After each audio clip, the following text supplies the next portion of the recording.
اعوذ باللہ من الشیطان الرجیم بسم اللہ الرحمن الرحیم۔ اب ہم پھر آ رہے ہیں مکی جنت میں داخل ہو رہے ہیں۔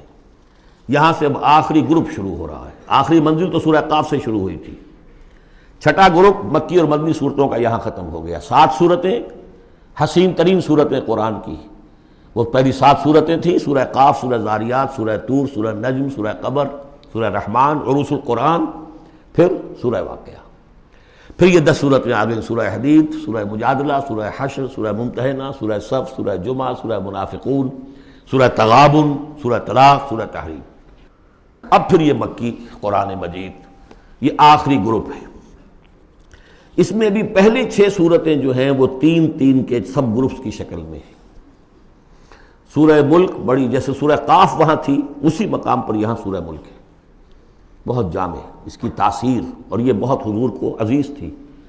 آپ کی کے معمولات میں سے تھا، رات کو سوتے ہوئے آپ سورہ ملک پڑھا کرتے تھے، اور اس کی آپ نے تلقین کی ہے۔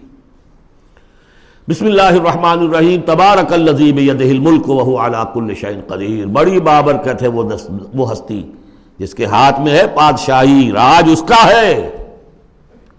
یہ ہے دین کا سیاسی پہلو، پوری کائنات پر اس کا راج چل رہا ہے۔ دنیا میں بغاوت ہے، کیوں ہے؟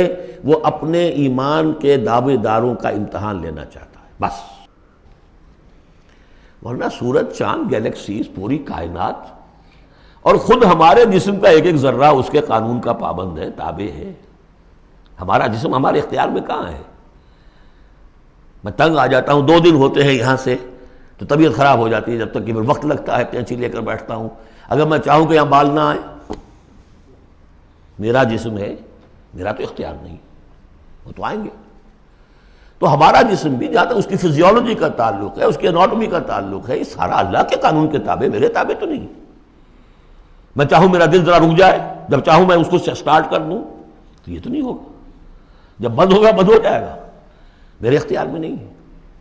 لیکن یہ کہ جو ہماری اختیاری زندگی ہے اس میں ہم نے طے کر لیا ہے کہ اللہ کی نہیں مانیں گے، اپنی مانیں گے، اپنی مانیں گے، اپنی بیویوں کی مانیں گے، اور جو بھی نظام ہے اس کے ساتھ وفاداری کریں گے، چاکری کریں گے، ان کی ملازمت کریں گے، ان کے رتھوں کے اندر ہم بیل بن کر جوتیں گے تاکہ ہمیں عیش ملے، دنیا کے اندر ہمارے لیے مقامات ہوں، ہماری عیش ہو، بس اللہ خیر صلی اللہ۔ تو یہ ہے اصل میں امتحان، ورنہ بادشاہی یہاں اب بھی اسی کی ہے۔ یہ صرف ہلدی کی گانٹھ ہے جسے لے کر ہم پنساری بن کر بیٹھ گئے، میری مرضی، میرا خیال، میرا نظریہ یہ ہے، اور ہمارے نزدیک جو ہے طریقتکم المثلی، ہمارے جو کلچر ہے، مثالی نظام جو ہم نے بنایا ہے، ہمیں اس کی حفاظت کرنی ہے۔ تبارک الذی بیدہ الملک وہو علی کل شیء قدیر، وہ ہر چیز پر قادر ہے۔ الذی خلق الموت والحیاۃ لیبلوکم ایکم احسن عملا۔ اب دیکھیے، ہم نے حیات انسانی کا جو اب تک سمجھا ہے، جس کو کہ عمر نے، جو کہ بہت بڑا شاعر ہے، اس نے اپنی بیوی سے خطاب کر کے کہا ہے، حیات ثم موت ثم بعث، حدیث و خرافات یا عمری۔ یہ کیا ہے؟ زندگی پھر موت پھر زندگی، یہ کیا؟ یہ سب حدیث و خرافات، معاذ اللہ۔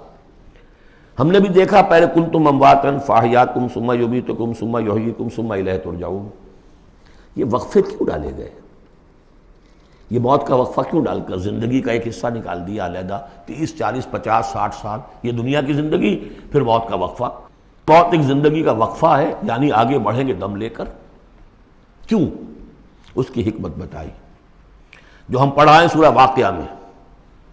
قدرنا بینکم الموت، تمہاری ہی زندگی کا تسلسل ہے جس میں ہم نے ایک وقفہ موت کا ڈال دیا ہے۔ کیوں ڈالا ہے؟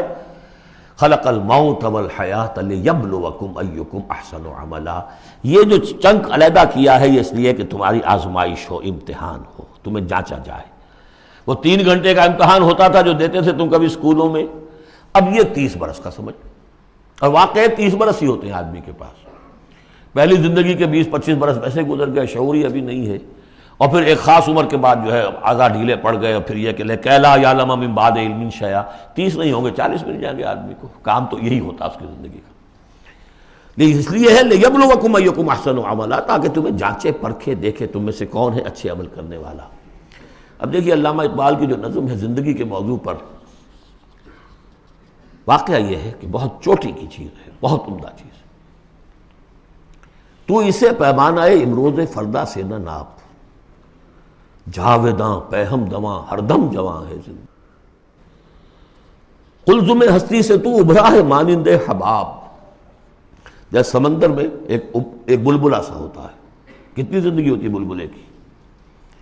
قلزم ہستی سے تو ابھرا ہے مانند حباب، اس زیاں خانے میں تیرا امتحان ہے زندگی۔ خلق الموت والحیات لیبلوکم ایکم احسن عملا، ہے کبھی جاں اور کبھی تسلیم جاں ہے زندگی۔ کبھی زندگی جان سے مترادف ہے، عبارت ہے، کبھی جان دینا اصل زندگی ہے۔ وَلَا تَقُولُوا لِمَنْ يُقْتَلُ فِي سَبِيلِ اللَّهِ أَمْوَاتٌ بَلْ أَحْيَاءٌ وَلَكِنْ لَا تَشْعُرُونَ، ہے کبھی جان اور کبھی تسلیم جان ہے زندگی۔ اصل زندگی جو ہے وہ جان دے دینے سے حاصل ہوتی۔ الذی خلق سبع سماوات طباقا، وہ اللہ جس نے بنائے 7 آسمان ایک دوسرے کے اوپر۔ آیات متشابہات میں سے ہے، ما تری فی خلق الرحمن من تفاوت، تم نہیں دیکھ پاؤ گے اللہ کی تخلیق میں کہیں کوئی فرق۔ اتنا محکم نظام ہے، اتنا محکم نظام۔ کیا کسی سائنسدان نے آج تک یہ بھی کہا کہ تخلیق میں یہاں نقص ہے؟ کسی نے کہا؟ زوالوجی کی فیلڈ میں یا باٹنی کی فیلڈ میں یا کسی اور فیلڈ میں، جیولوجی کی فیلڈ میں، ایسٹرونومی کی، کسی نے کہا ہے؟ ما تری فی خلق الرحمن من تفاوت فارجع البصر هل تری من فطور، پھر ذرا دوبارہ لوٹا لو اپنی نگاہ، دیکھ لو، ہر میدان میں دیکھ لو، کہیں تمہیں کوئی رکھنا نظر آتا ہے؟ اگر یہ تخلیق کامل ہے تو کامل حقیقت میں کون ہے؟ اس کا خالق، اس کا باری، اس کا مصور، بس یہ نظر نہیں آتا۔ سائنسدان سب کچھ دیکھ رہے ہیں، ڈھونڈنے والا ستاروں کی گزرگاہوں کا اپنے افکار کی دنیا میں سفر کر نہ سکا۔ بڑے بڑے صاحب بصیرت اور بڑے بڑے عقل مند اپنی ناک تلے کے پتھر سے ٹھوکر کھاتے ہیں، دیکھ رہے ہیں ٹیلیسکوپ سے ٹھوکر کھا رہے ہیں وہاں جو سامنے پتھر پڑا ہوا ہے اس سے۔ یہ ہو رہا ہے آج ہمارے ساتھ۔ سپر جیل کا بسرا کر رہے ہیں، پھر لوٹاؤ ذرا اپنی نگاہ کو 2 مرتبہ اور، ینقلب الیک البصر خاسئا وہو حسیر، تمہاری نگاہ تھک ہار کر لوٹ آئے گی، تمہیں ہماری تخلیق میں کہیں کوئی رکھنا، کوئی دراڑ نظر نہیں آئے گی۔ صدق اللہ العظیم۔